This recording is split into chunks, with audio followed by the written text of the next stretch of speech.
दर्शकबिन नमस्कार। एपी सेन्टरको विशेष श्रृङ्खलामा यहाँलाई हार्दिक स्वागत छ।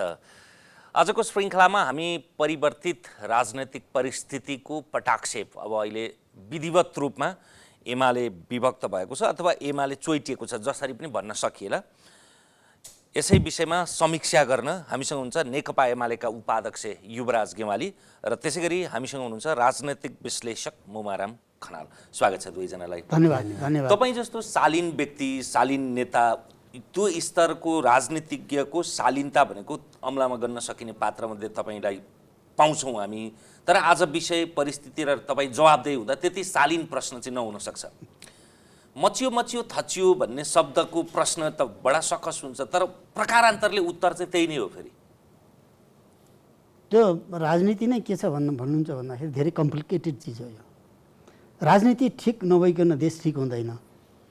देशलाई ठिक दिशामा लगाउनको लागि राजनीति ठिक हुनुपर्छ। यो आपसमा अन्तर सम्बन्धी विषय हो। राजनीतिलाई ठिक गर्नु भनेको धेरै जटिल अप्ठ्यारो कुरा हो, धेरै अब्जसको कुरा पनि हो।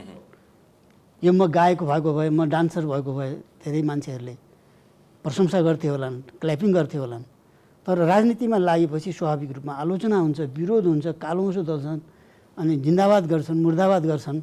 यो सबै हुन्छ र असाध्यै कठिन काममध्ये सबभन्दा कठिन काम राजनीति हो। यदि यसलाई स्वार्थको रूपमा हेर्ने हो भने, आफ्नो व्यक्तिगत स्वार्थ पुरा गर्ने माध्यम बनाउने हो भने राजनीति सजिलो धन कमाउने पेसा पनि हो, यदि गलत दिशामा जाने हो भने। यदि निस्वार्थ ढङ्गले इमान्दारितापूर्वक देश र जनताको सेवा गर्ने काम गर्ने हो भने इमान्दार भएर बाँच्नु धेरै कठिन काम हो। यो दुइटै कुरा छ यसको। त्यसो भएर राजनीति सेवाको लागि हो र राजनीति इमान्दारिता साथ गर्दाखेरि कठिनाइ भोग्नुपर्छ। इमान्दार मान्छेकोहरूको लागि त्यो कठिनाइ बेहोर्नु नै चाहिँ आनन्द लाग्छ। यो चाहिँ एउटा दार्शनिक, सैद्धान्तिक र आफ्नो जीवन भोगाइको सिंहावलोकनको कुरा भयो।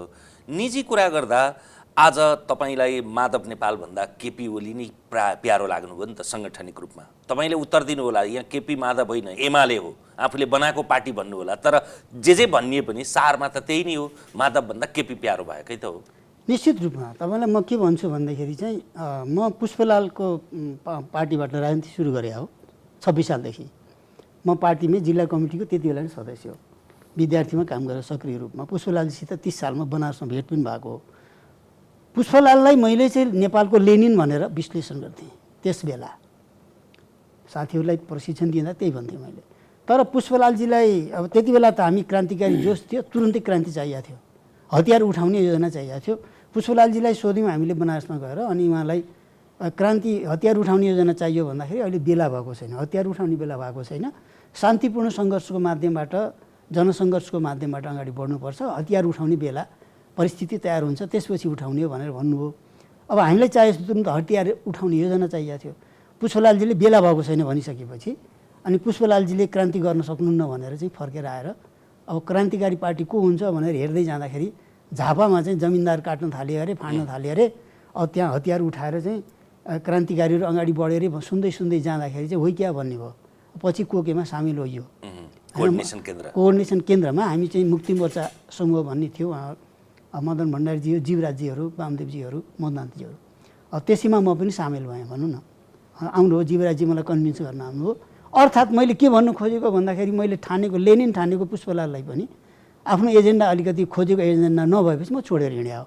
त्यसो भएर मैले पुष्पलालदेखि लिएर मनमोहन अधिकारी, मदन भण्डारीदेखि लिएर आज केपी ओली, माधव नेपाल सबैलाई नजिकबाट भोगिरहेको छु, हेरिरहेको छु। जसरी मैले आफूले चाहेको एजेन्डा नहुँदा पुष्पलाललाई छोडेको छु, त्यसरी नै आज पार्टी फुटाउने कुरा गर्दा माधव नेपाललाई छोडेको छु। यसो छोड्दाखेरि म केपी ओलीलाई समर्थन गरेँ होइन, मैले निर्माण गरेको, दशकौँ दशक निर्माण गरेको नेकपा एमाले भन्ने पार्टी र 9 महाधिवेशनबाट पास गरेको नीति, कार्यक्रम, विचार, सिद्धान्त, त्यसलाई मैले एमाले ठान्छु। व्यक्तिलाई नै मैले एमाले ठान्दिनँ, किनकि एमालेभित्र लाखौँ मान्छेहरू छन्, तमाम नेताहरू छन्। त्यसो भएको हुनाले चाहिँ ओलीजी अध्यक्ष हुनुहुन्छ, मेरो अध्यक्ष पनि हुनुहुन्छ, मेरो नेता पनि हुनुहुन्छ। तर म ओलीमा मिलेको होइन, म चाहिँ के भन्दा नेकपा एमालेमा, नेकपा एमालेको नीति र विचार मानेको। त्यसो भएर मैले नेता प्रधान होइन, नीति प्रधान हो, नेता प्रधान होइन, सङ्गठन प्रधान हो भन्ने मान्यताको आधारमा मैले राजनीति गरे हुनाले मैले चाहिँ के भन्दा माधव नेपाल, केपी ओली भनेर मान्छेको मुख हेरिनँ। मैले माधव नेपाल छोडेको होइन, माधव नेपालले अर्को पार्टी खोल्या हुनाले पार्टी विभाजन गर्न म चाहन्न म एमालेमै रहन्छु, एमाले नै मिलेर काम तर अब यो सम्भवतः तपाईँहरूले सबभन्दा धेरै सामना गर्न प्रश्न तपाईँ भीम रावल लगायत हामी 10 जना सबैले 10 जनाले बढी माधव नेपाललाई अर्को पार्टी खोल्न बाध्य पार्ने, उद्वेलित पार्ने अथवा हठात बलात् रूपमा त्यो स्थानसम्म पुर्याउने त तपाईँहरू हो नि त।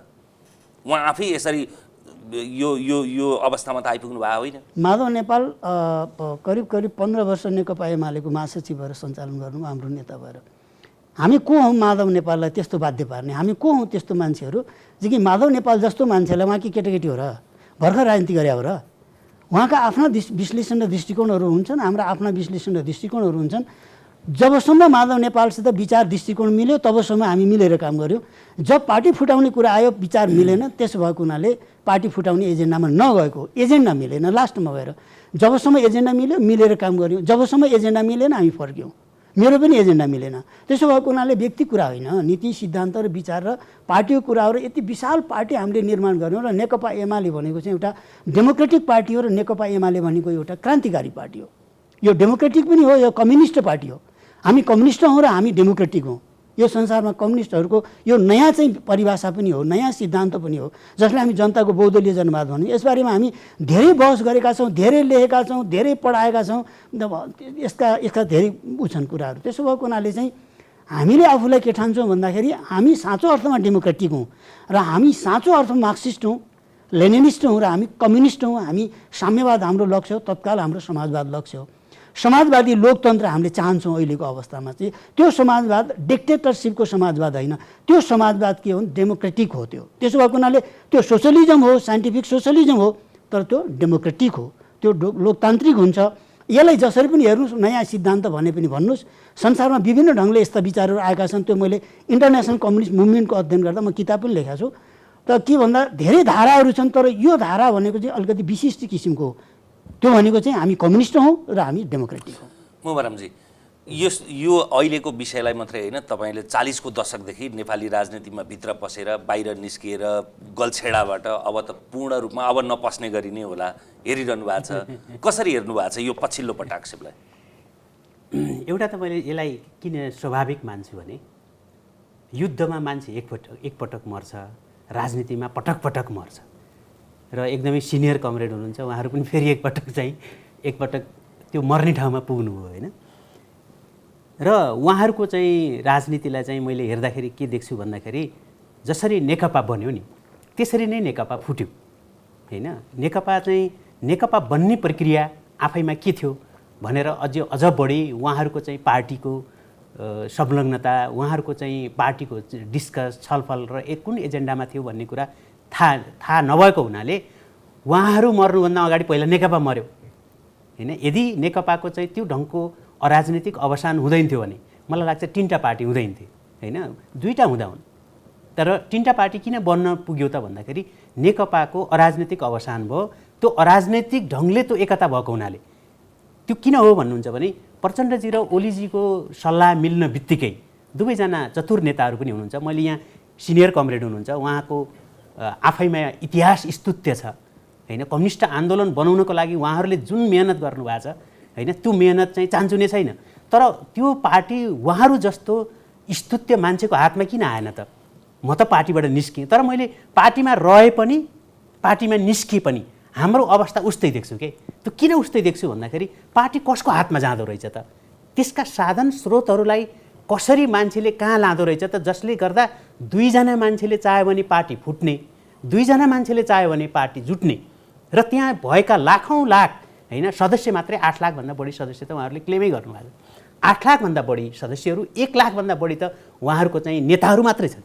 1 लाख त ती सबै नेताहरू 101 सङ्घर्ष बढाएका छन्, 101 बलिदान बढाएका छन्। उहाँहरूको उमेरमा अहिलेसम्म परिवार भन्नु छैन हेर्नुहोस् होइन। जति बेला पनि समय पार्टीलाई दिनुहुन्छ भने उहाँहरूको हातमा पार्टी नआएर पार्टी चाहिँ अर्कैतिर किन जान्छ भन्ने कुराबाट हेर्दाखेरि म त त्यो सहन नसकेर एक्लै बाहिर आएँ होइन। उहाँहरू त्यो सहेर बसिरहनु भएको छ, त्यति मात्रै फरक छ। त्यसैले मैले साधन र स्रोतको कुरा यहाँ किन गर्न खोजेको भन्नुहुन्छ भने पार्टी किन एकजना मान्छेको हातमा चाहिँ जाँदै गऱ्यो भन्दाखेरि उहाँहरूले पनि त्यसको दोष चाहिँ लिनुपर्छ। किन भन्नुहुन्छ भने उहाँहरूको हातमा किन पार्टी आएन त? त्यत्रो सङ्घर्ष पनि गर्नुभएको छ, उपाध्यक्ष हुनुहुन्थ्यो हो, महासचिव हुनुहुन्थ्यो होइन। भनेपछि यी सबै कुराहरूलाई मैले के हेर्छु भन्दाखेरि कम्युनिस्ट पार्टीको पहिलो पुस्ताको नेताले यस्तो पार्टी बनाएको छ जुन पार्टी उसलाई आवश्यक पर्यो भने उसले जुटाउँछ, उसले आवश्यक परे पनि फुटाउँछ, अरूको कुनै भूमिकै छैन त्यहाँभित्र, भूमिकै छैन, भूमिकाहीन बनाइदिएको छ। त्यो चाहिँ त्यहाँ त्यो ओलीजीलाई समर्थन गर्ने पात्र होलान्, माधवजीलाई समर्थन गर्ने पात्र होलान्, प्रचण्डजीलाई समर्थन गर्ने पात्र होलान्, कुनै पनि मैले यहाँ बायस नभइकन तपाईँले हेर्नुभयो भने कुनै पनि एकजना नेतामा त्यो यस्तो एउटा गाउँतिर चाहिँ हाम्रो कमरेडलाई थाहा छ एक हाते भैँसी हुन्छ के, एकजनालाई बाहेक दुधै दिँदैन हेर्नुहोस्। अहिलेको पार्टी कस्तो भएको छ भने एक हाते भएको छ हेर्नुहोस् होइन। एउटा मान्छेमा गएर सम्पूर्ण साधन स्रोत सबै चाहिँ त्यहाँ थेग्रिएको छ भन्दाखेरि कम्युनिस्ट पार्टीको आफूलाई कम्युनिस्ट पार्टी भन्ने जति पनि चाहिँ दलहरू छन् त्यसले चाहिँ एउटा राज्यको डेमोक्रेटिक प्रोसेसभित्र एउटा चाहिँ लोकतान्त्रिक परिवेशभित्र त्यसले आफ्नो भूमिकालाई चाहिँ यहाँसम्म समायोजन त गरेको छ जसले चाहिँ बाहिरबाट तपाईँले झट्ट हेर्दाखेरि के देखिन्छ भन्दा भयङ्कर चाहिँ डेमोक्रेटिक प्रोसेसबाट आए जस्तो देखिन्छ। कमरेडले अघि भन्नुभयो मैले त्यस्तो ठान्दिनँ जो पार्टी कुनै पनि राजनीति अथवा राजनीतिक पार्टी कम्प्लिकेटेड हुँदैनन्, कम्प्लिकेटेड बनाइन्छ के, सिधा सरल हुन्छन् हेर्नुहोस् होइन। हिजो सङ्घर्षमा छँदा त पार्टी कम्प्लिकेटेड खासै थिएन हेर्नुहोस् होइन। सबै जो सङ्घर्षशील मान्छे थियो त्यो देखिहाल्थ्यो कि, त्यो आन्दोलनमा देखिन्थ्यो, त्यसको अनुहार देखिन्थ्यो, उसका कुरा सुनिन्थे। जब चाहिँ सुख सयल हुनै थाल्यो त्यसपछि ती सङ्घर्ष गर्नेहरू पछाडि हुँदै हुँदै अर्को एउटा मान्छे किन चाहिँ अगाडि आउँछ भन्ने विषयमा हेर्दाखेरि त्यो इन्टरनल सोर्सेसको मोबिलाइजेसनमा आएको केन्द्रीकरण अनि पार्टीलाई चाहिँ त्यो मोनोलिथिक तरिकाले चाहिँ हाँक्ने अर्को चाहिँ साङ्गठनिक केन्द्रीकरण र अर्को चाहिँ तपाईँले हेर्नुभयो भने त्यो विचारहरू त्यसको संस्कृति केही पनि छैन। एकजना नेताको आवश्यकताले तपाईँले चाहिँ सम्पूर्ण पार्टीको आवश्यकताको रूपमा परिभाषित गर्ने जुन चाहिँ एउटा प्रवृत्ति चाहिँ विकास हुँदै गयो त्यसले के गर्यो त भन्दाखेरि पार्टी जति ठुलो हुँदै गयो समस्याहरू त्यसभन्दा धेरै ठुला बनाइदिनु भयो उहाँहरू हेर्नुहोस् होइन।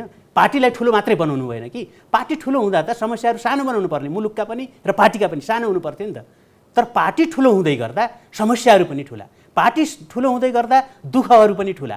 अनि ती दुःखहरू के गर्ने त भन्दाखेरि अब टावरिङ पर्सनालिटीहरूले पार्टी बाँड्ने, यो त मैले त के भन्छु भने 3 जना टावरिङ पर्सनालिटी यस्तो हुनुहुन्थ्यो उहाँहरूले पार्टी बाँड्नु भयो होइन। 3 बनाउनु भयो। हाम्रो घरमा पनि दाई भाउजूहरूको बिचमा चाहिँ मिलेन भने हामी पनि छुट्टिन्थ्यौँ नि त होइन।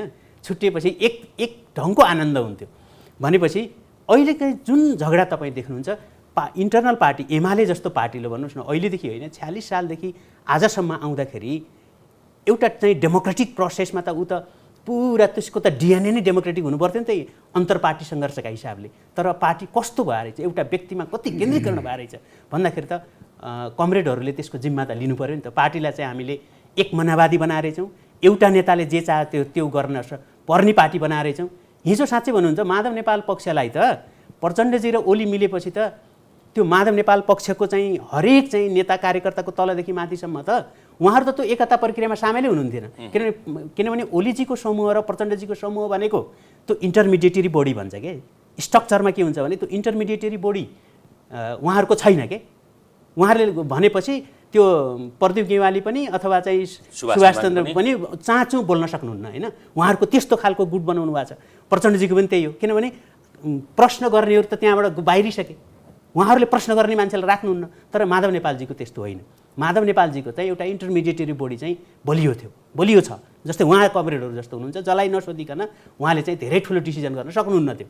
तर अन्तिममा के भयो अब त्यो त कमरेडले बताउनु होला। तर त्यो मिडिएटरी बडी भन्नुहोस् न 46 सालदेखि यता पार्टीलाई चाहिँ तपाईँहरूले चाहिँ डेमोक्रेटाइज गर्न नसकेको, लोकतान्त्रिकरण गर्न नसकेको त्यो दुःख त सबैभन्दा बढी त अहिले जुन कमरेडहरू हुनुहुन्छ होइन। माधव नेपालजीको दुःख पनि एक ढङ्गले पिलो निचोरी होला।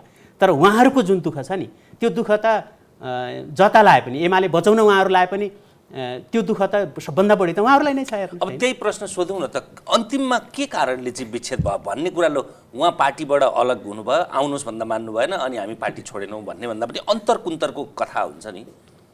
अब अन्तर कुन्तरको कथा भन्दा पनि धेरै एजेन्डाहरू माधव कमलका हाम्रा एजेन्डा मिले भनौँ न। समग्रमा एजेन्डा 9 महाधिवेशनदेखि नै मिल्दै आए। एजेन्डा मिल्दै आएपछि हामी एक ठाउँ हुँदै गयो। यो कुनै एउटा व्यक्तिका एजेन्डा थिएन हामी सामूहिक रूपमा छलफल गर्दै जाँदाखेरि डिस्कसन गर्दै जाँदाखेरि चाहिँ हाम्रा कुराहरू मिल्दै गए, विचारहरू मिल्दै गए, वेभलेन्थ मिल्दै गयो।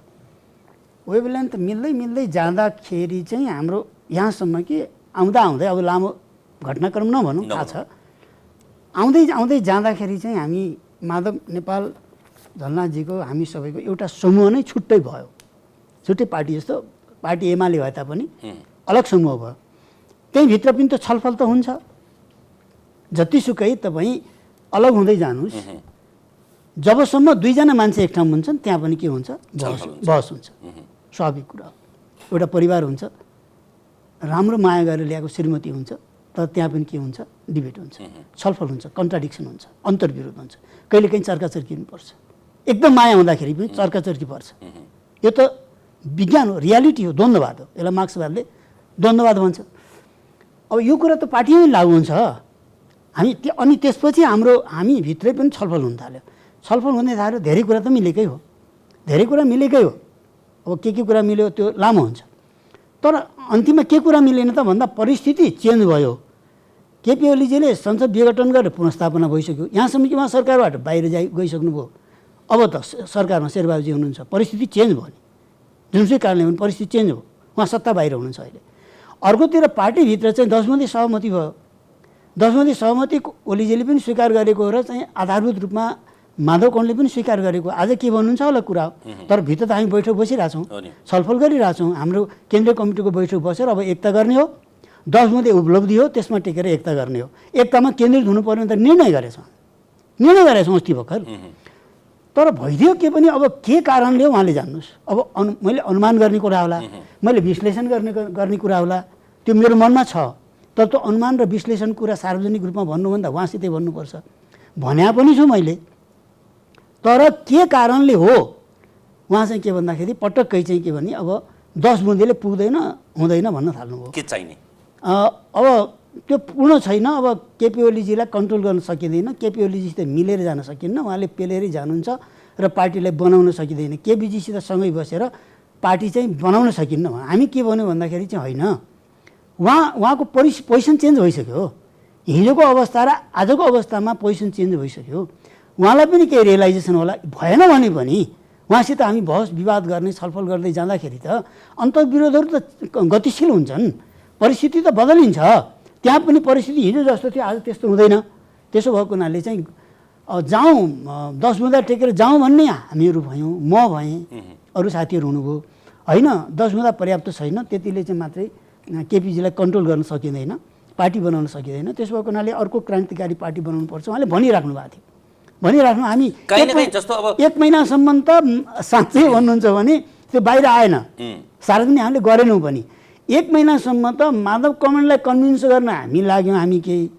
हामीलाई कन्भिन्स गर्न उहाँ लाग्नुभयो। हामी भित्र छलफल गऱ्यो, बहस गऱ्यो। राष्ट्रिय अन्तर्राष्ट्रिय परिस्थिति, एमाले, देशको राजनीति, काङ्ग्रेस, माओवादीदेखि लिएर सारा इन्टरनेसनल फोर्सेसहरू सबैको के छ भूमिका, के भइरहेछ, जम्मै कुरा हामी एनालाइसिस गऱ्यौँ। तर चाहिँ कुनै किन हो त्यो उहाँले जान्ने कुरा हो, उहाँ कन्भिन्स हुनुभयो। मैले त्यसकै र हामी चाहिँ पार्टी फोड्ने कुरामा कन्भिन्स भएनौँ। उहाँ चाहिँ के भन्दा मिल्ने कुरामा कन्भिन्स हुनु भएन र अन्तिममा दुःखका साथ भन्नुपर्छ कि उहाँ र हामी अलग हुनुपर्ने भयो। सो हामीले पार्टी रोज्यौँ। हामीले केपी ओलीजीसित मेरो कति माया छ र अथवा कति उहाँसित अन्तर्विरोध छ त्यो पर्सनल कुरा हो। तर सिङ्गो लाखौँ लाख जनताको विश्वासको केन्द्र भएको नेकपा एमाले मेरो पर्सनल सम्बन्ध जस्तो हुन्छ र हामी त सिङ्गै देशको लागि जनताको लागि काम गरेको हुनाले कसित कसको व्यक्तिगत सम्बन्ध लेनदेन के हुन्छ भन्ने कुराको आधारमा सेटल गर्नु हुँदैन। हामीले देशलाई हेर्नुपर्छ, जनतालाई हेर्नुपर्छ, पार्टीलाई हेर्नुपर्छ। व्यक्तिगत सम्बन्ध नराम्रो पनि हुनसक्छ, राम्रो पनि हुनसक्छ। त्यसै भएको हुनाले यो पार्टी एउटा विशाल परिवार हो। यो विशाल परिवारमा कसैको कस्तो आमासितको एउटा सम्बन्ध हुन्छ, श्रीमतीसित एउटा हुन्छ, घरमा पनि छोराछोरीसित अर्कै सम्बन्ध हुन्छ भने जस्तै पार्टीमा पनि सम्बन्ध फरक हुन्छन्, तर परिवार त एउटै हुन्छ नि। त्यसो भएको हुनाले चाहिँ उहाँ र हाम्रो यो कुरा मिलेन र यसलाई मैले गम्भीर कुरा ठानेको छु। फेरि हेर्दा सामान्य देखिन्छ। मैले त्यही नै सङ्केत गर्न खोज्दै थिएँ। हजुर, विशेष गरी तपाईँले अघि पनि एमाले कस्तो पार्टी हो भन्दा यो क्रान्तिकारी र सँगसँगै लोकतान्त्रिक हाम्रो डकुमेन्टमा त्यो लेखेको छ। हामी महाधिवेशनमा पास गरेका दुईटा हो। यस्तो पार्टी चाहिँ विशेष गरी उदारवाद, नव उदारवाददेखि लिएर अनेक विश्व पुँजीवाद साम्राज्यवाद जे सब भाष्य विश्लेषण जार्गनहरू गरेका प्रयोग छौँ गरौँ सबै प्रयोग गरे त्यसले यस्तो पार्टीहरू यस्ता देशहरूमा यस्तो भू रणनीतिक भएको देशमा मजबुत भएको रहन दिँदैनन्। त्यो 54मा तपाईँहरूको पार्टी टुक्रेको होस्, माओवादीको सशस्त्र द्वन्द्वको कुरा होस् अथवा यी आरोह त्यहाँ काहीँ न काहीँ यो भू राजनीतिको प्रभाव छ। त्यसो भए भू राजनीतिक शक्तिको मलाई के लाग्छ भन्दाखेरि अब लामो होला होइन, समय तपाईँको थोरै होला, यसको विश्लेषण गर्नुपर्ने हुन्छ। अन्तर्राष्ट्रिय रूपमा भकाभक सोभियत सङ्घ लडिरहेको थियो, पूर्व युरोपमा समाजवाद लडिरहेको थियो, 90 वर्षको समाजवाद लडिरहेको थियो, जहाँ ठिक त्यही बेलामा नेपालमा चाहिँ नेकपा एमाले एउटा स्ट्रङ अपोजिसनको रूपमा नेपाली काङ्ग्रेसको हाराहारीमा चाहिँ एउटा पार्लियामेन्टमा आएको थियो, त्यो पोजिसनमा आएको थियो। र त्यति मात्र भएन, 51 सालमा त्यसले सिङ्गल गभर्मेन्ट बनायो। सरकार मात्रै बनाएन, उसले चाहिँ सफलता साथ सरकार सञ्चालन गर्यो। सम्भवतः उसले कति काम गर्यो अलग कुरा, तर जनतामा परेको प्रभावको हिसाबले भन्नुहुन्छ भने तपाईँले पनि हेर्नुभएको होला, आजसम्मको बनेका सरकारमध्ये नेपाली जनतामा सबभन्दा राम्रो प्रभाव छोड्न सफल हो 9 महिना सरकार, जो मनमोहन अधिकारी प्रधानमन्त्री हुनुभएको थियो, नेकपा एमालेको एकल सरकार है। त्यसले काम कति गर्यो अलग कुरा, त जनता खुसी भए। जनता खुसी भए, त्यति खुसी कुनै पनि सरकारसँग भएका छैनन् आजसम्म मैले बुझ्दाखेरि हेर्दाखेरि। त्यस्तो सरकार बनाउन सफल भएको पार्टी हो यो दुनियाँमा। र यसलाई त मैले कस्तो भन्छु भने संसारका कम्युनिस्टहरू जो एकदम कम्युनिस्टलाई एउटा ठुलो धक्का लागिरहेको बेलामा नेपालबाट एउटा टर्च बाले जस्तो, एउटा लाइट बाले जस्तो, सानो देश नेपालबाट एउटा चाहिँ संसारको लागि एउटा लाइट टर्च देखाएको जस्तो यी कम्युनिस्टहरू पनि छन् है। फेरि बिउजिरहेका छन्, फेरि उठिरहेका छन्। नेपालमा मार्क्सवादको प्रयोग सफल भइरहेछ भनेर जनता पनि खुसी छन्, पार्टी पनि जनआधारित छ, क्रान्तिकारी पनि छ, लोकतान्त्रिक पनि छ, अनुशासित पार्टी छ, अनुशासित कार्यकर्ता छ। सायद तपाईँहरूले पनि हिजोको एमालेलाई तपाईँहरूले सायद त्यसरी हेर्नुहुन्थ्यो होला होइन। त्यसो भएर त्यस्तो पार्टी हो एमाले। यद्यपि यसका चाहिँ धेरै उतार चढावहरू, धेरै समस्याहरू, जटिलताहरू, विभाजन, एकीकरण भइरहेछ। र त्यसमा चाहिँ के छ भने यो लोकप्रिय पार्टी जुन भइरहेछ यसलाई कसरी खतम गर्ने होला। संसारका कम्युनिस्ट विरोधी साम्राज्यवादीहरू, तमाम शक्तिहरू जो कम्युनिस्ट विरोधी छन्, घनघोर कम्युनिस्ट विरोधी छन्, त्यो पनि चिनको बर्डरमा सायद मलाई लाग्छ यो सही थिएन होला। त्यसरी यसलाई कसरी खतम गर्ने, मलाई मदन भण्डारीको हत्या अत्यन्त शङ्कास्पद छ। धेरै खतरनाक कुरा हो त्यो, सामान्य त्यो एक्सिडेन्ट होइन त्यो। त्यसो यो योजनाबद्ध हो भन्ने लाग्छ है। र साथसाथै नेकपा एमालेलाई कसरी कमजोर गराउने होला भन्दाखेरि चाहिँ कहीँ न कहीँ यो हाम्रो भू राजनीतिले काम गरेकै छ। तर त्यसमा पनि मूलभूत कुरा त हामी यो देशका नेताहरू हामीहरू हो। अरूलाई दोष दिएर चाहिँ हामी फुर्सद पाउँदैनौँ। हामीले वास्तवमा चाहिँ के भन्दाखेरि हामी आफै अडिन सक्छौँ कि सक्दैनौँ, हामीले यो सबै चिजको एनालाइसिस गर्न सक्छौँ कि सक्दैनौँ, हामी ठिक ठाउँमा अड्न सक्छौँ कि सक्दैनौँ, यो सब कुरा हामीले बुझ्छौँ कि बुझ्दैनौँ, यसको विश्लेषण हामी गर्न सक्छौँ कि सक्दैनौँ, त्यो हामीमा भर पर्छ। त्यसरी हामीले अरू देशलाई कसैलाई पनि दोष दिएर हामी उम्किन पाउँदैनौँ। त्यो सबै हामी हौँ, हामी नेताहरू हौँ, जसले गर्दाखेरि चाहिँ सबैले जिम्मा लिनुपर्छ। मोहनरामजी, यसको यो भू राजनीतिको प्रभाव चाहिँ जहिले पनि आफूलाई सकस पर्यो भने त्यतापट्टि ध्यान दिने चलन हुन्छ, त्यो कुन घनत्वमा हुन्छ यो आयाममा? होइन, भू राजनीतिक प्रभावहरू जहिले पनि हुन्छन् होइन, ती कुन बेला प्रकट हुन्छन् भन्ने मात्रै हो। मलाई चाहिँ कुनै पार्टी जुटाउनको लागि चाहिँ त्यो हदसम्मको चाहिँ भू राजनीति सक्रिय हुने बेला यो थिएन खास चाहिँ होइन। अब यसभन्दा 77 सालको जेठकै कुरा गरौँ, चिनिया राजदूतले चाहिँ पार्टी नफुटाउनुहोस्, बरु प्रधानमन्त्री छोड्नुहोस् भन्नेसम्मको सल्लाह दिएको हामीले देख्यौँ होइन। र अब अरूले पनि त्यही होला नि त्यो। तर मेन एक्टरहरू उहाँहरूको जुन व्यक्ति केन्द्रित पार्टी बनाउनु भएको छ नि, यसले चाहिँ के माग गर्छ भन्नुहुन्छ भने त्यो व्यक्ति केन्द्रित पार्टीले व्यक्तिको भूमिकालाई यति प्रधान बनाइदिन्छ र सबै निर्णय चाहिँ तपाईँले गर्नुहोस् भनेर मिटिङ हुन्छ होइन। मिटिङपछि लास्टमा के हुन्छ, सबै निर्णय गर्ने अधिकार तपाईँलाई भनेर हिँड्नुहुन्छ उहाँहरू जहिले पनि होइन। कम्युनिस्ट पार्टीमा धेरै जसो त्यही नै भइरहेको छ। अब तपाईँले चाहिँ एउटा नेतालाई, तपाईँले चाहिँ एउटा औसत क्षमता भएको मान्छेलाई तपाईँले चाहिँ हरेक ठाउँमा तपाईँ नै हो भन्दै गएपछि त्यहाँ प्रचण्ड उत्पन्न हुन्छन्, त्यहाँ केपी उत्पन्न हुन्छन्, त्यहाँ माधव नेपाल उत्पन्न हुन्छन्, अरू उत्पन्न हुन्छन्। अरू तहगत कमिटीहरूमा उहाँहरू पनि त्यस्तै होला होइन। किनभने त्यो पार्टीले एउटा जुन कल्चर बनाउँछ त्यसमा त सबैलाई त्यही ढङ्गले चाहिँ ट्रिट गर्छ। र एउटा चाहिँ केपी ओली अहिले चाहिँ नेकपाको अध्यक्ष हुँदाखेरि इन द सेम टाइम तपाईँ चाहिँ गाउँको होइन, कुनै पनि एउटा चाहिँ अमौली गाउँको एमालेको चाहिँ त्यो समर्थक कमिटीको नेता पनि अर्को केपी ओली भएर निस्किन्छ। हेर्नुहोस्, कल्चर बनाउँछ त्यसले। र मलाई भू राजनीतिक प्रभावहरू रहन्छन्, नरहने होइन, अझ नेपाल जस्तो चाहिँ देशमा भू राजनीतिक प्रभावहरू हुँदैनन्, राजनीतिक दलहरूका चाहिँ पोलिसीले भन्ने होइन, हुन्छन् होइन। तर नितान्त नेकपाको चाहिँ जुन नेकपाको रूपमा उहाँहरूको एकीकरण र त्यो चाहिँ दुईजना नेताको नितान्त व्यक्तिगत कलहबाट त्यो सुरु भएको छ। नितान्त दुईजना नेताको चाहिँ व्यक्तिगत महत्त्वाकांक्षालाई सम्बोधन गर्नका लागि सुरु भएको छ। साँच्चै भन्यो भने त माओवादी पनि चौथो महाधिवेशनको एउटा चाहिँ पार्ट हो होइन। 2031 सालमा जब चाहिँ त्यसले चाहिँ केन्द्रीय न्युक्लियसको रूपमा चाहिँ 28 सालमा, त्यसपछि त्यसले महाधिवेशन गर्यो र झापा आन्दोलनले 35 सालमा चाहिँ कोके चाहिँ निर्माण गर्यो र कोकेलाई चाहिँ मालेमा चाहिँ कन्भर्ट गर्यो। त्यसपछि यी दुईटा धारा कम्युनिस्ट आन्दोलनका समानान्तर धाराहरू हुन् र यी दुईटा धाराहरूमा चौथो महाधिवेशन 40 को दशकसम्म सबभन्दा बलशाली भयो, एमाले भन्दा पनि ठुलो थियो र 40 सालबाट एमाले जब ठुलो हुँदै गयो उसले चाहिँ चौथो महाधिवेशनलाई विघटन गराइदियो तीन चारवटा टुक्रामा।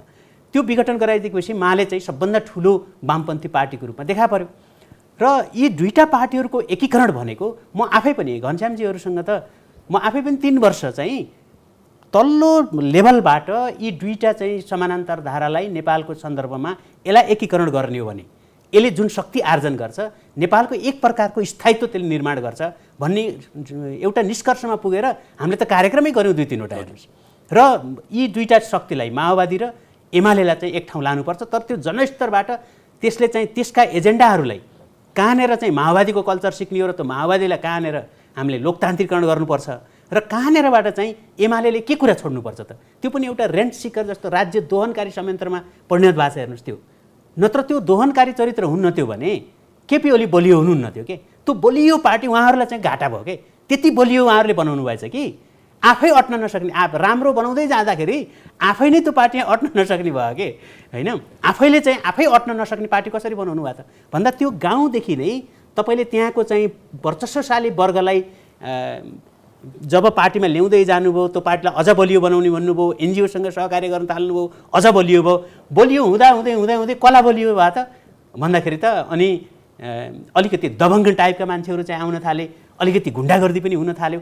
त्यसलाई चाहिँ हामी सानो कुरालाई रमाउँदै जाँदाखेरि अब कमरेड जस्तो चाहिँ शालीन मान्छे पनि अट्न नसक्ने पार्टी बनाउनु भएछ होइन। यसो हेर्दा त यत्रो वर्ष 70 वर्षसम्म चाहिँ पार्टी राम्रो बनाउँदै जाँदा त आफै पो नअटिने ठाउँ बनाइएछ हेर्नुहोस् होइन।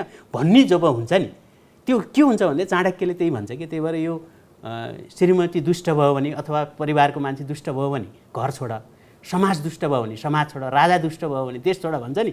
त्यो वास्तवमा चाहिँ माधव नेपालले पनि कहीँ न कहीँ यो दुष्ट भइसके अब के बस्नु भन्ने पर्यो होला नि त कहीँ न कहीँ चाहिँ। तपाईँले यी दुईटा पात्रका विषयमा चर्चा गर्दा नि केपी ओली र माधव नेपालको यिनीहरू बस्नै नसक्ने भएका हुन् कि कसरी? होइन त्यो त मलाई त्यस्तो लाग्दैन। बस्नै नसक्ने हुँदैन मान्छेले आफ्नो महत्त्वाकांक्षालाई अलिकति कम गर्न बित्तिकै होइन।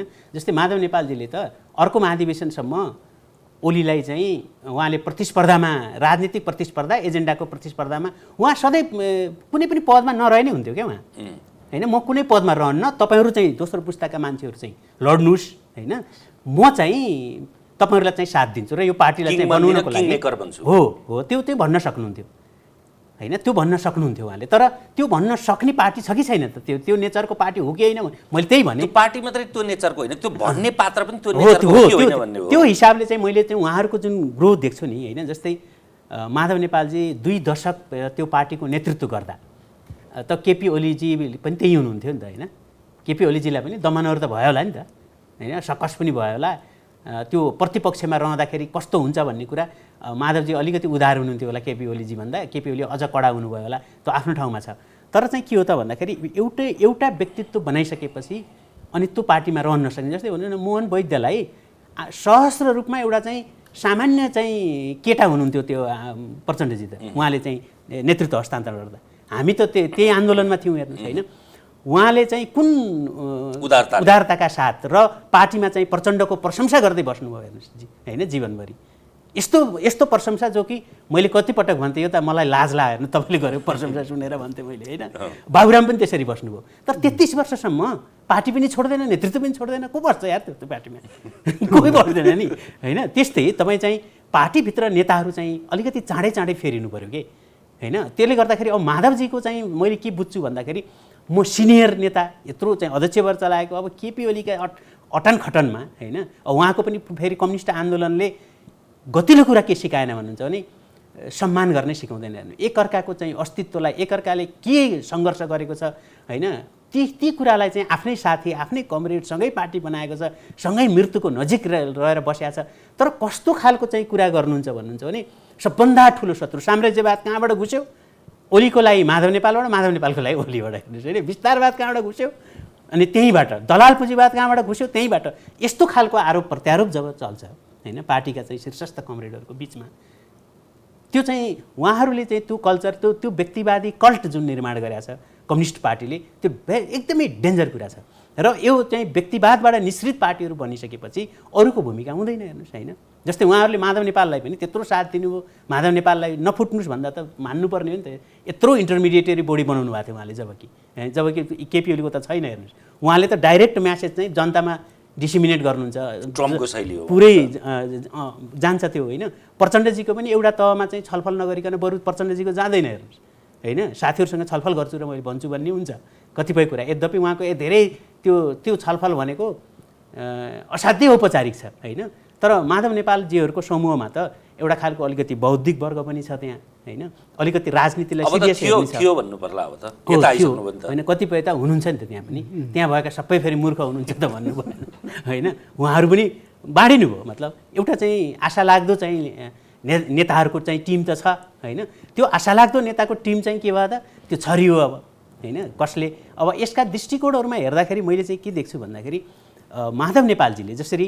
यो संसदलाई बचाउने र संसदलाई मार्ने एउटा चाहिँ एजेन्डा भयो होइन संसद बाँच्यो अब सरकारलाई चाहिँ के गर्ने त भन्ने एजेन्डा आउँछ नि त्यसपछि त होइन सरकारलाई बनाउने एजेन्डामा मलाई लाग्छ आधा शरीर चाहिँ यता कम्मरभन्दा माथिको चाहिँ सत्ता पक्षतिर अनि कम्मरभन्दा तलको खुट्टासम्मको भाग चाहिँ प्रतिपक्षतिर बसेर त त्यसले त काम त गर्दैन होइन त्यो कलह त अझ बढ्दै जान्छ नि त होइन अर्कोले पनि त्यसलाई चाहिँ कसरी एड्रेस गर्छ भन्नेले त्यसको असर गर्ने हो त्यसको चाहिँ निष्कर्ष निस्कने हो त्यसैले मलाई चाहिँ के लाग्छ भन्दाखेरि त्यसलाई पनि सहज डिल हुन्छ भन्नेमा त्यो माधव नेपाल पक्ष पनि र ओली पक्ष पनि उहाँहरू चाहिँ माधव नेपाल र ओलीजीमा त्यहाँ चाहिँ सार्प कन्ट्राडिक्सन त्यहाँ भयो होला भन्ने लाग्छ मलाई किनकि तपाईले चाहिँ संसद बचाउनु भएपछि त्यसको दायित्व फेरि आफैले बनाएको सरकार बचाउने पनि आउँछ फेरि अर्को जुन दायित्व राजनीतिक रूपमा सिर्जना गर्छ कहिलेकाहीँ के हुन्छ भन्नुहुन्छ भने सङ्गठन मारेर पनि आफ्नो चाहिँ त्यो रिजल्ट बचाउनु पर्ने हुन्छ कि माधव नेपाललाई चाहिँ त्यो क्राइसिस चाहिँ परेको छ हेर्नुहोस् होइन अब त्यो उहाँहरूलाई जति सजिलो छ माधवजीलाई चाहिँ त्यहाँबाट उम्किन फेरि गाह्रो छ होइन माधव नेपालजीलाई उहाँहरूलाई जति सजिलो छैन नि होइन हामी त यतै बस्छौँ पार्टी बचाउँछौँ भने जस्तो सजिलो छैन किनभने उहाँले जुन दायित्व सिर्जना गर्नुभयो आफ्नो होइन त्यो दायित्वले चाहिँ वास्तवमा उहाँको त पार्टीको दायित्व मात्रै बोक्नु भएन कि उहाँले पार्टीभन्दा बाहिर सरकारको दायित्व त्यसपछि त्यो यो जुन चाहिँ यो संविधानको दायित्व निर्वाचनको दायित्व यो धेरै कुराहरू दायित्व बोक्दै जाँदा उहाँ चाहिँ यस्तो ट्र्यापमा पर्नुभयो कि उहाँका लागि राजनीतिक रूपमा बाँच्नु भनेको एमाले भन्दा बाहिर जाने निष्कर्षमा पुग्नु होला जस्तो ठान्छु म चाहिँ।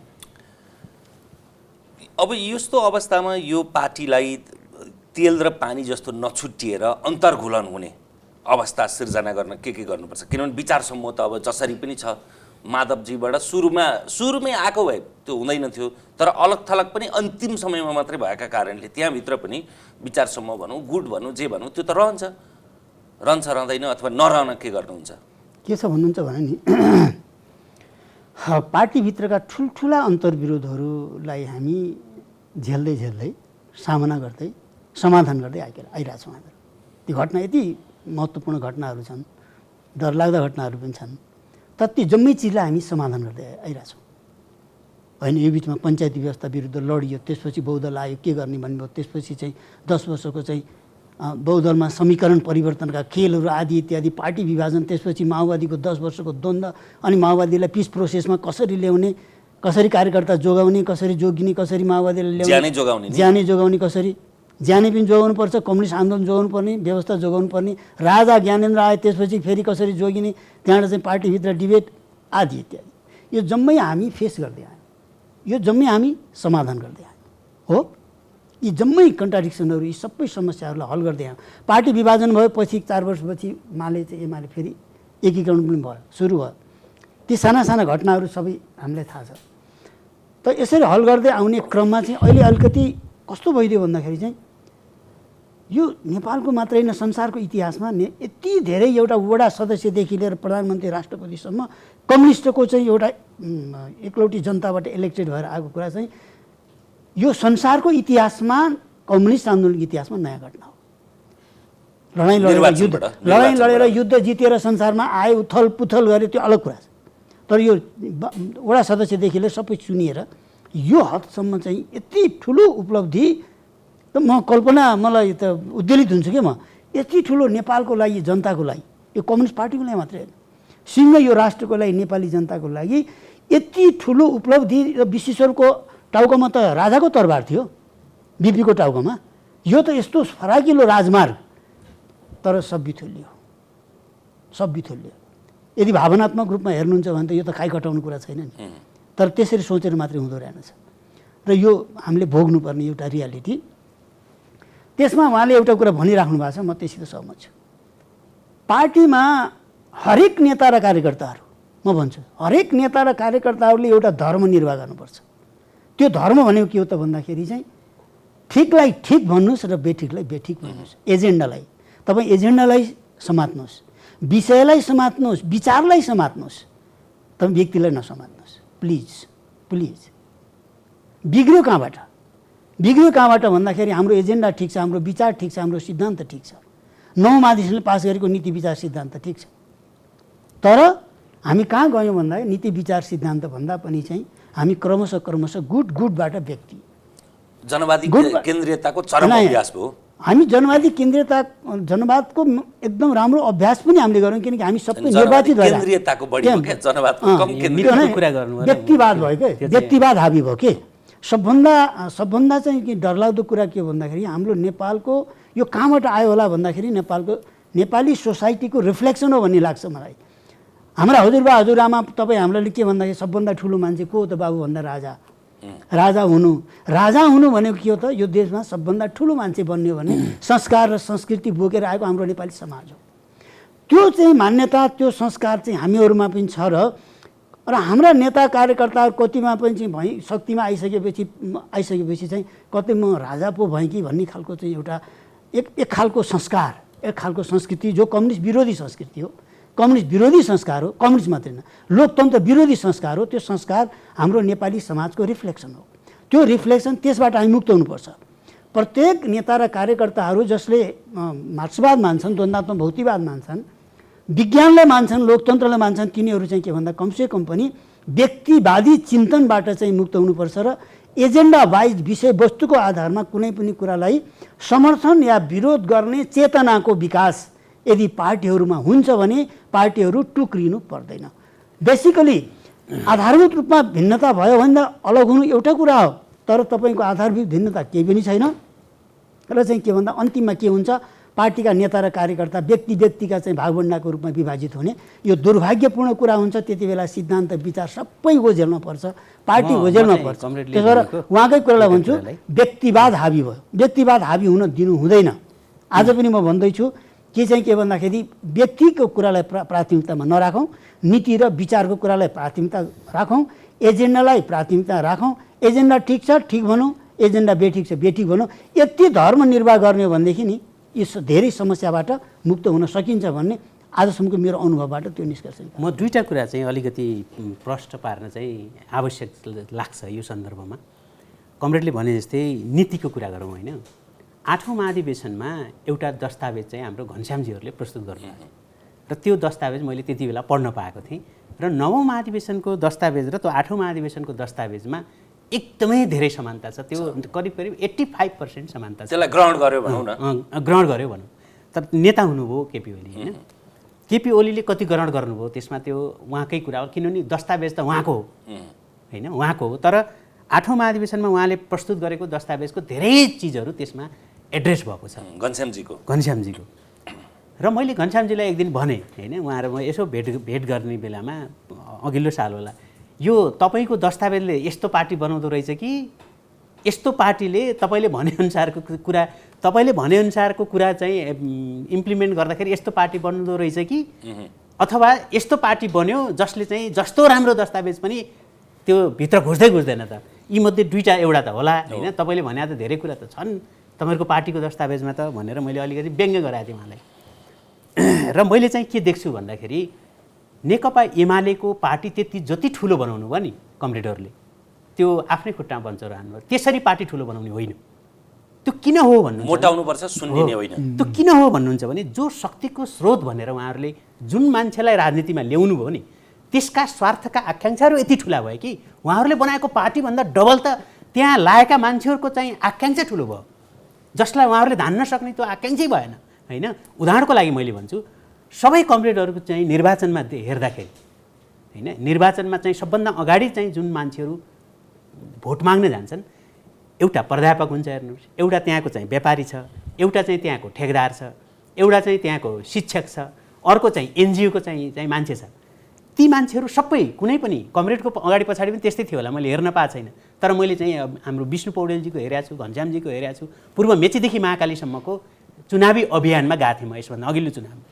र मैले चाहिँ त्यो प्रश्न पनि गरेको थिएँ, तपाईँहरूका अगाडि पछाडि हिँड्ने जुन मान्छे छन् सर्वहारा वर्गलाई उत्थान गर्ने मान्छे छैनन् त्यहाँ कोही पनि। हेर्नुहोस्, तपाईँले जुन रेन्ट सिकिङ भन्छ नि, राज्य दोहनमा सम्मिलित हुने चाहिँ मान्छेहरूको जमातलाई लिएर जब ठुलो पार्टी बनाउनुहुन्छ, कमरेडहरूलाई त्यहाँ बस्ने चाहिँ त्यहाँ बस्न आनन्द लाग्दैन होइन।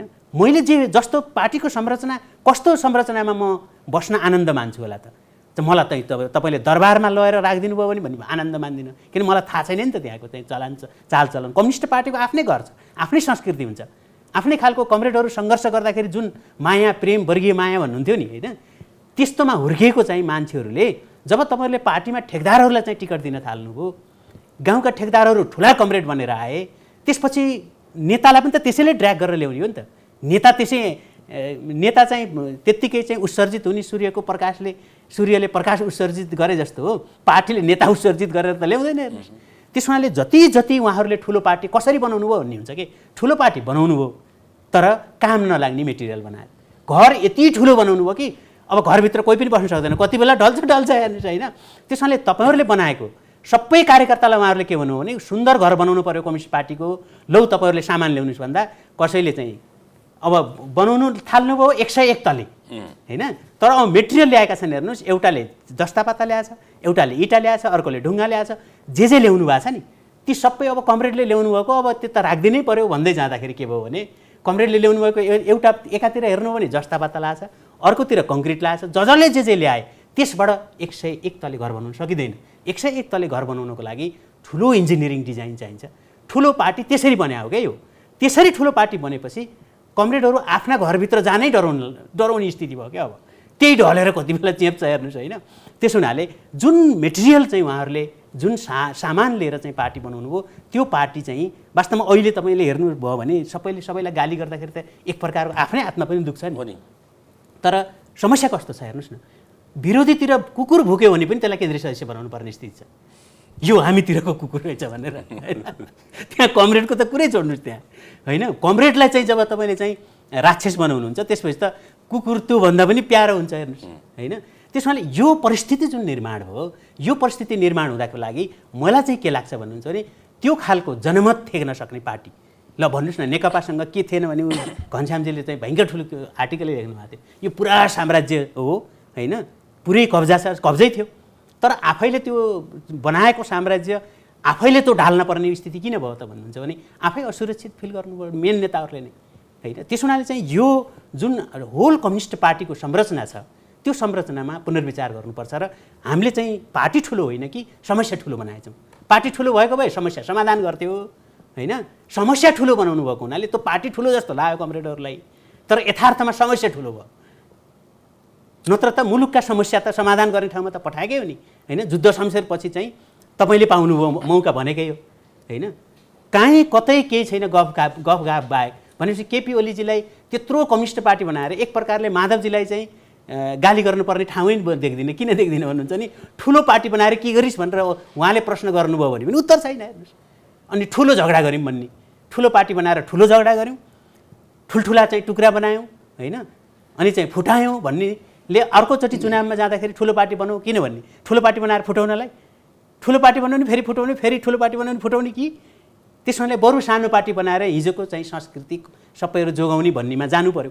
र अर्को कुरा बचाउने भन्ने कमरेडहरूलाई पनि मलाई त्यसलाई पनि हामी स्वागत गरौँ। के भने फेरि पार्टी बनाउन कति कठिन छ भन्ने कुरा एक चरण चाहिँ पार्टी बनाएकालाई थाहा हुन्छ होइन।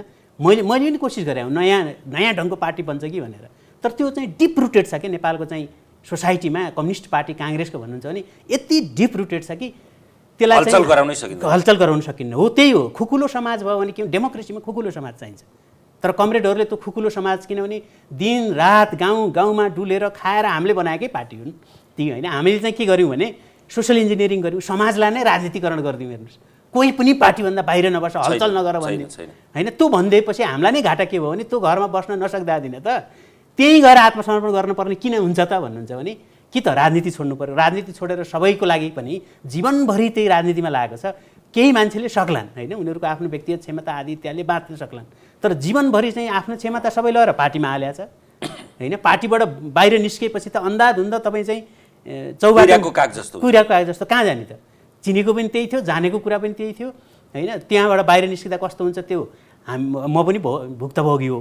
त्यसमाले यो समग्र चाहिँ नेकपा एमालेको विकास प्रक्रियावाला अथवा चाहिँ माओवादीको विकास प्रक्रियावाला कम्युनिस्टहरूले चाहिँ आफूलाई चाहिँ नेपालका वामपन्थीहरूले रिभाइज गर्नुपर्ने कुरा के हो भने जुन शक्तिको स्रोत भनेर हामीले जसलाई राजनीतिकरण गरेका छौँ त्यो राजनीतिकरण गर्ने कारणले गर्दाखेरि उसको स्वार्थको चाहिँ जुन चाहिँ भीमकाय डरलाग्दो जुन संरचना बनायौँ त्यो पार्टीभन्दा धेरै ठुलो छ।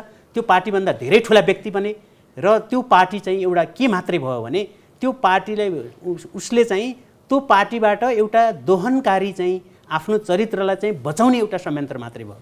त्यसपछि पार्टीसँग उसको लेनदेन अब उत्तरार्धमा जस्तो भए पनि पार्टी बच्यो, तपाईँहरू रहनुभयो, फेरि पार्टी पुनर्मिलन हुन सक्ने त्यो त नहुने कहिले पनि सम्भावना रहँदैन। फेरि पुनर्मिलन हुन सक्ने अहिले तत्काल देखिने भनेको माधवजी प्रचण्डजीहरूको नयाँ पार्टी बन्ला, समाजवादी भनेपछि अरू पनि आउलान्। यसको भविष्य कस्तो देख्नुहुन्छ? समग्र तपाईँहरूको आउने दिन कसरी जान्छ? म समग्र अहिले के देखिरहेको छु भन्दाखेरि नि यो असाध्यै पपुलर पार्टी नेकपा एमाले जुन थियो नि लाखौँ जनताको बिचमा स्थापित छ। अहिले पनि तपाईँ यो झगडा भइरहेछ नि नेताहरूको बिचमा, जो हाम्रो यो बहस चलिरहेको छ, झगडामा यति ठुलो चासो भएर त एउटा पार्टी फुट्दाखेरि हामी यसरी बहस गरिरहेका छौँ। तर अहिले पनि तल ग्रासरुटको जुन जनता छ, पब्लिक छ, त्यसलाई गएर चाहिँ सोद्धाखेरि एउटा यस्तो विशाल एउटा पङ्क्ति छ। छोराले के भन्छ भने बुवा म त केपी ओलीको पार्टी अब एमाले छोडेर म अर्को पार्टी बनाउन जाँदैछु, म त्यसको जिल्ला कमिटीको सदस्य छु भनेर, यो भएकै घटना। अर्को पार्टीको म जिल्ला कमिटीको सदस्य छु। अब जुन पार्टी एमाले थियो त्यहाँ बस्न नसकिने भयो, म त पार्टी चेन्ज गर्ने परिवर्तन गर्ने बुवा भन्दा ए केटा त जता जाने हो जा। म त चाहिँ के भन्दा जिन्दगीभरि 48 सालदेखि म सूर्यमा भोट हालेको छु। मनमोहनजीले यत्रो समयमा त्यही पार्टीको भत्ता हामीले पाइरहेको छौँ। अहिले 4000 रुपियाँ महिनाको मैले बुझिरहेको छु। त जहाँसुकै गए पनि केटा म त सूर्यमा भोट हाल्छु भनेर भएकै कुरा हो, मलाई रिपोर्ट गरे।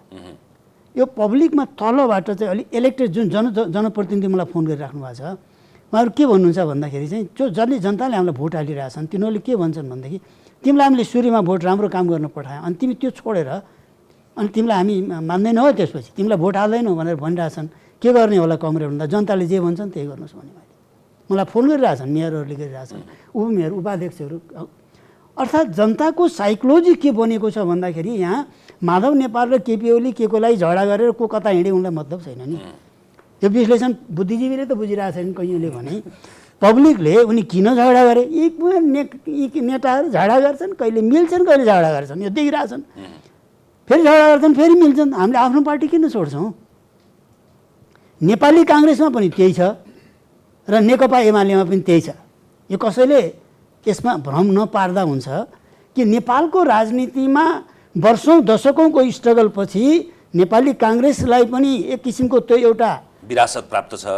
त्यो काङ्ग्रेस भनेको धर्म भन्ने एउटा मान्यता, काङ्ग्रेस भनेको के हो? एउटा धर्म जस्तो, एउटा आस्था, एउटा निष्ठा, बिपी गणेशमान एउटा निष्ठा। यो काङ्ग्रेस कसैले तलमाथि अलिअलि हुन्छ तर काङ्ग्रेसलाई सितिमिति हलचल हुँदैन। र नेकपा एमाले पनि तपाईँको 10 वर्ष जनयुद्ध त्यसपछि 64को निर्वाचन छताछुल्ल लतालिङ्ग भत्ताहुङ्ग हुँदाखेरि आखिरमा पानीले आफ्नो सत्ता आफै मिलायो। नेकपा एमाले भयो, काङ्ग्रेस भयो, माओवादी एउटा आफ्नो ठाउँमा छ भनेपछि नेकपा एमाले र नेपाली काङ्ग्रेस भनेको नेपाली राजनीतिको एउटा वस्तुगत यथार्थ बनिसकेको छ। त्यसो भएर यसलाई त्यति सजिलै खतम गर्नु समाप्त गर्नु त्यो सम्भव छैन। तर मुमारामजीले भने जस्तै म के कुरामा एकदम छु भन्दा मैले बारम्बार लेखेको पनि छु कि पार्टीभित्र गलत चिन्तन र प्रवृत्तिहरू अब लामो समय छैन, त्यो मैले किताबै लेखेको छु, पार्टी कस्तो बनाउने किताबै छ, त्यो तपाईँलाई मैले पाउनु भएको छैन होला। पार्टी कस्तो बनाउने मैले किताबै लेखेको छु, मैले नेताहरूलाई बाँडेको छु। माधव कुमार नेपालले भूमिकै लेख्नुभएको छ प्रशंसा गरेर। यी जम्मै कुरा छन् कि पार्टीमा गलत प्रवृत्ति र चिन्तनहरू हावी हुँदै गइरहेछन् र यो हावी हुँदै जाने हो भनेदेखि कम्युनिस्ट पार्टी मर्छ। र कम्युनिस्ट पार्टी जो म भनिरहेको छु यो क्रान्तिकारी पार्टी हो, यो लोकतान्त्रिक पार्टी हो, त्यसको त्यो मुटु हो। त्यो चिज कायम राख्नको लागि चाहिँ के हुनु पर्यो भन्दाखेरि हाम्रो विधान बमोजिम पार्टी सदस्यता हुनु पर्यो। अब यहाँ बाटा हिँड्नेलाई सदस्यता दिएको छ, बाटा हिँड्ने जस्तो पाइ मान्छे लिडरसिपमा आउँदै गरेको छ। आउँदै गर्दाखेरि चाहिँ स्थिति कहाँ जानै खोज्दैछ भन्दाखेरि चाहिँ म युवराज गेवालीलाई लात्तीले चाहिँ पछाडि फर्काएर एउटा ठेकदार भोलि नेता भएर मन्त्री भएर आउने सम्भावना खतरा। मैले दशकौँ लगाएर पार्टी निर्माण गरेको छु। यो देशका चाहिँ सारा भूगोल चाहिँ गएर काम गरिरहेको छु, पार्टी बनाएको छु पञ्चायतकालको भूमिगतदेखि लिएर आजसम्म। तर म कस्तो देखिरहेको छु भन्दाखेरि कुनै दिन यस्तो आउन सक्छ, यदि यसलाई ठिकसँग करेक्सन गर्न सकिएन भनेदेखि मलाई लात हानेर कुनै एउटा ठेकदार, एउटा चाहिँ के भन्दा अरबपति या भनौँ राम्रैसँग खाइलाई आएको मान्छे होइन, लुटलाट गरेर पैसा कमाएको मान्छेले मलाई लात्ती हानेर ऊ सांसद भएर आउँछ, त्यसपछि ऊ मन्त्री हुन जान्छ र म हेरे हुन सक्छु भन्ने चाहिँ म देखिरहेको छु। म जस्तो होइन, म जस्ता धेरै मान्छेहरू, अमृत बोरा धेरै मान्छेहरू म जस्ता हामी जस्ता थुप्रो मान्छेहरू छन्। मैले आफूलाई भने होइन, थुप्रो मान्छेहरू छन् जो इमान्दार छन्, डेडिकेटेड छन्, केही नपाए पनि केही पाएको छैन जिन्दगीमा। हेर्नुहोस्, म त मन्त्री भएँ, सांसद भएँ, जिन्दगीमा उसले आफ्नो कमाइ गर्छ, काम गर्छ, खान्छ है, तर पार्टीको एउटा निश्चित तलको कार्यकर्ता भएर बसिरहेको छ, ऊ वडा सदस्य पनि हुनु पाएको छैन। तर ऊ के भइरहेछ, कम्युनिस्ट भइरहेछ, एमाले भइरहेछ। किनकि यो मैले देशको लागि जनताको लागि काम गर्न यो पार्टीलाई बनाउँदाखेरि हुन्छ भनेर उसले विश्वास गरिरहेछ। तर हामी के गरिरहेछौँ, हामी माथि के गरिरहेछौँ, गम्भीर प्रश्न त्यो वर्गले ती कार्यकर्ताहरूले सोधिरहेछन् हामीलाई। त्यसो र हामी निश्चित रूपमा आत्मालोचित हुनुपर्छ, आत्मसमीक्षा गर्नुपर्छ र हरेक नेता र कार्यकर्ताले कमसेकम ध्यान गर्नु पर्यो दिनको कमसेकम हप्ताको एक दिन कि मभित्र कमजोरी के छन्, मभित्र खराबी के छन्, हामीभित्र हाम्रो पार्टीभित्र खराबी के हुन्, त्यसलाई कसरी हल गर्नुपर्छ। अर्थात् आत्मालोचित हुनु पर्यो। हामी आत्मालोचित हुन तयार छैनौँ, किनकि मैले जे गरेको छु ठिक गरेको छु, मैले जे बनेको छु ठिक गरेको छु भन्ने एउटा त्यस्तो दम अहङ्कार हामीमा छ र म राजा हुँ भन्ने एउटा मान्यता छ। राजाले बोलेको अन्तिम सत्य हुन्छ भने जस्तो यो मान्यताबाट मुक्त हुन सकिएन भने यो ठुलो पार्टी बने पनि यो तासको महल चाहिँ जसरी रुसमा ढल्यो, योभन्दा के हुन्छ उदाहरण। रुसमा ढल्यो, 70 वर्षको समाजवाद ढल्यो, त्यत्रो कम्युनिस्ट पार्टी, त्यत्रो संरचना, त्यत्रो विकास, त्यत्रो उन्नति, अमेरिकाको कम्पिटिसनमा आइरहेको थियो नि कम्युनिस्ट पार्टीको नेतृत्वमा। तर भित्रभित्रै मकमकिँदै गएपछि 70 वर्षको समाजवाद त ढल्यो। त्यसो भएको हुनाले चाहिँ अब म के भन्छु भने कमजोरीहरू बग्रेलती बढ्दैछन्, फोहोर मैला जम्मा भइरहेछ, त्यसलाई बढार कुँडार गर्नुपर्ने छ, सफा गर्नुपर्ने छ। र अहिले म चाहिँ अहिले नेकपा एमालेमा गएको किन हो त भन्दाखेरि चाहिँ गलत कुराहरूसित सम्झौता गर्ने, फेरि फोहोर जम्मा गर्नको लागि होइन कि घरभित्र जम्मा भएको फोहोर मैलालाई चाहिँ बढार्नमा मैले पनि अलिकति कुचो लगाउनेमा मैले पनि भूमिका खेल्न सकौँ। बाँध्दासम्म त्यो मेरो ड्युटी हो, यो पार्टीलाई बचाउने, यो पार्टीलाई क्रान्तिकारी पार्टी बनाउनेको लागि त्यो भूमिका खेलौँ। माधव कमललाई पनि मैले हामीले भने हो कि हामी जाउँ, फोहोर मैला जम्मा भएको छ त्यसलाई बढार कुँडार गरौँ, त्यसलाई करेक्सन गरौँ। त्यो सम्भव छ, अझै पनि सम्भव छ, आँट गरौँ। जसरी अर्को पार्टी बनाउन हिम्मत आँट चाहिन्छ भनेर भन्नुभयो, ए बाबा बनिराख्यो पार्टीलाई सफा गर्न आँट गरौँ न, हिम्मत गरौँ। त्यसमा मलाई अलिकति थप्नु छ, कङ्क्रिटको कुरामा अलिकति करेक्सन, बारम्बारको करेक्सन के यसमा चाहिँ थप्नुपर्ने के होला भन्ने लाग्छ मलाई भने नेपाली कङ्ग्रेसमा र नेकपा एमालेमा यो पार्टीलाई चाहिँ अलिकति चाहिँ लोकतान्त्रिक बनाउने पनि, यसका एजेन्डालाई चाहिँ जनमुखी बनाउने पनि त्यो खालको एउटा प्रयत्न चाहिँ देखिन्छ होइन। त्यहाँ छ, त्यो डिबेटमा त्यो नसकेको सत्य हो, डिबेटमा चाहिँ छ, तर माओवादीमा त्यो छैन, माओवादी केन्द्रमा चाहिँ त्यो छैन। यो पार्टीलाई राम्रो बनाउने भन्ने अर्को पङ्क्ति कसैले भन्दैन क्या त्यहाँ होइन। यो पार्टीमा त्यो भन्ने जुन समूह हो नि, त्यसका लागि चाहिँ सबभन्दा बढी कमरेडहरूकै समूह ल मान होइन, उहाँहरूकै समूहले त्यो ठान्छ कि एमालेलाई चाहिँ ठुलो एउटा चाहिँ हाम्रो चाहिँ संरचनालाई पनि हाम्रो संस्कृतिलाई पनि हाम्रा एजेन्डालाई पनि हामी त्यो ढङ्गले जनमुखी बनाऊँ भनेर चाहिँ प्रयत्न गर्नेमा मैले के देख्छु भन्दाखेरि पहिलो चाहिँ समस्या कहाँनिर हो भने पहिलो पुस्ताको लिडरसिप भनौँ न, कमरेड पनि पहिलो पुस्ताको, पहिलो पुस्ताकोले यस्तो पार्टी बनाएको छ कि त्यो पहिलो पुस्ता डुब्दाखेरि त्यो पार्टी पनि डुब्ने टाइपको पार्टी छ कि उसले जे भन्छ त्यो किन हुन्छ अहिलेका पार्टीमा भने पहिलो पुस्ताले बनाएको पार्टीलाई दोस्रो पुस्ताले यति ठुलो क्राइसिस आउँदाखेरि त पार्टी त स्वाभाविक एकदमै स्वाभाविक प्रक्रियाले प्राकृतिक तरिकाले नै यत्रो ठुलो क्राइसिस पार्टीमा आउँदाखेरि त्यो दोस्रो पुस्ताले साँच्चै नै त्यो पार्टीलाई परिवर्तन गर्ने प्रयत्न त्यहाँभित्र गरेको हुन्थ्यो भने त्यो गरेको रहन्छ के त्यो पहिलो पुस्ताले जे भन्छन् त्यतै जानु पर्यो लास्टमा होइन। पहिलो पुस्ताले पार्टी फुटाल्छन् यो वा त्यसका पछाडि जानु पर्यो नि, हो पहिलो पुस्ता नै निस्किने वातावरण किन भएन त भन्दाखेरि यो डिबेट आजदेखि होइन। हेर्नुहोस् यो डिबेट थियो 50 को दशकदेखि नै यो डिबेटमा हामी आफै चाहिँ पार्टिसिपेट भएका मान्छे हौँ होइन। अलग अलग पार्टीमा भए पनि हाम्रो घनश्यामजीहरू हुनुहुन्छ, अरूमा पार्टीमा छन्, हाम्रो काङ्ग्रेसमा पनि छन् होइन त्यो खालका मान्छेहरू। यो यस्तो खालको डिबेट चाहिँ अहिलेबाट होइन त्यति बेलाबाट हुन्थ्यो। तर पहिलो पुस्ताले त आफ्नो लागि पार्टी बनायो नि, सङ्घर्ष गर्यो, पार्टीलाई क्रान्तिकारी तरिकाले स्थापित पनि गर्यो, सरकारको नेतृत्व गर्यो, आफू प्रधानमन्त्री भयो। पहिलो पुस्ताले त आफ्नो काम त सफलतापूर्वक सम्पन्न गरेको छ नि होइन। साँच्चै भन्नुहुन्छ भने त पहिलो पुस्ताले त त्यो काम गरिसकेको छ। अब दोस्रो पुस्तालाई चाहिने त दोस्रो पुस्ताको पार्टी हो नि। मलाई मेरो बाबुको घरमा म बसिनँ, हेर्नुहोस् घर छ मेरो बाबुको अहिले पनि, तर मेरो बाबुको घर मलाई मेरो आवश्यकताले त्यो घरमा म एक दिन पनि दसैँ टिको लाउन जाने भएन। त्यो मलाई मेरै टाइपको घर चाहियो। अब मेरो छोराले मेरो घर चाहिँ चित्त बुझाउनु, हेर्नुहोस् उसले आफ्नै घर बनाउँछ। जति मैले भने पनि मेरो घरमा ऊ चाहिँ एउटा छोरो बाउलाई चाहिँ भेट्न आउँछ, तर एक दिन ऊ चाहिँ जब 25-30 वर्षको हुन्छ त्यसपछि उसले आफ्नो घर आफै बनाउँछ, किनभने मेरा घरले उसको आवश्यकता पूर्ति गर्दैन। कमरेडहरूको के भयो त भन्दाखेरि पुरानाले चाहिँ बनाएको त्यो पुरानो विरासतमा जाँदा ल मानौँ भोलि त्यहाँको सबभन्दा यङ मान्छे अहिले दोस्रो पुस्ता तेस्रो पुस्ताको मान्छेले यो एमाले पार्टी नेतृत्व गर्न आउँदा केपी ओलीभन्दा फरक क्यारेक्टरको बनेर त्यो पार्टी ह्यान्डलै हुन्न, त्यहाँ पुर्याइदिन सक्नुभयो क्या उहाँहरूले आफै पछाडि सर्दै होइन। जस्तै कमरेडले अघि भन्नुभयो एकदम राइट हो त्यो। उहाँहरूले पार्टी संरचनालाई ठिक ढङ्गले बनाउन नसक्नाको परिणाम के भयो त भन्दाखेरि यो आजदेखिको सङ्घर्ष यो सङ्घर्ष 50 को दशकदेखि भएको भए 60 को दशकसम्म त पार्टीभित्र आउने क्राइसिसले स्वाभाविक रूपले यङमा चाहिँ नेतृत्व लान्छ के, त्यहाँभित्र त्यो क्राइसिसै आएन, त्यो क्राइसिस भएन। त्यो क्राइसिस आए पनि समाधान गर्नु पर्यो नि नेताले त होइन।